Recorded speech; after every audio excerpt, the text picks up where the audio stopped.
Everyone wants to sell their home for top dollar, but you don't do it by pricing it too high. You do it by limiting your market time and positioning your house correctly. Hi, I'm Sarah Phillips, and this is another episode of Serving South Metro. Today I'm going to show you the importance of market time and positioning your home for top dollar. One of the most common questions I get is about testing the market and listing your home above market value. The truth is, this strategy can actually hurt you. The key to listing your house is how you position it to the public. So let me explain. When I sell a home, I need to properly position it to the most ideal buyer. When you go to the grocery store and buy something off the shelf, you take into account its pricing, its packaging, and whether it's on sale. It's no different in real estate. As your listing agent, I know it's key to emotionally connect with buyers, so they want to see your home as soon as possible.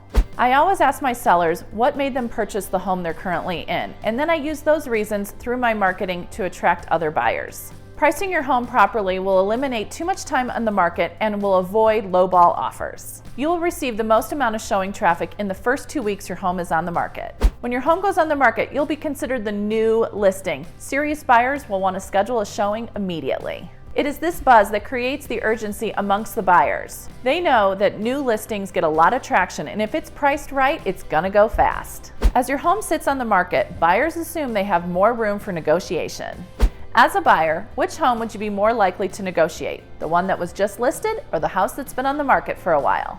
This is why it's so important to price your home properly. Another thing to remember is technically you have to sell your home twice, once to the buyer and once to the buyer's lender. We want to make sure it appraises. Sometimes testing the market can come back to haunt you. So my best advice is to price your home properly so it generates the most amount of showings. When we're in a seller's market and your home's priced properly, we're going to generate multiple offers. Another thing to think about is how prospective buyers search for your property online. For example, buyers search by $25,000 and $50,000 increments. Adjusting the pricing just slightly, we can attract a whole new set of buyers. Another way to position your home is in the description. This allows me to tell a story and draw those buyers in. Whether it's the park around the corner or the proximity to the schools or the workout room in the basement, I'll be sure to add all of those to the description.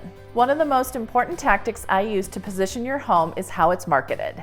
I like to advertise your home through our brokerage, Compass. We have thousands of realtors across the country. Another great way is through social media ads. This allows me to target age groups that are most interested in buying your home. Lastly, I send out just listed postcards to other neighborhoods that I see tend to move to your area. Your realtor should be actively promoting your property. They should be going after your ideal buyer versus waiting for them to come to you. I hope this video helped you realize how vital market time is when it comes to selling your house. Thanks for watching another episode of Serving South Metro. I'm Sarah Phillips with Compass in Denver, Colorado.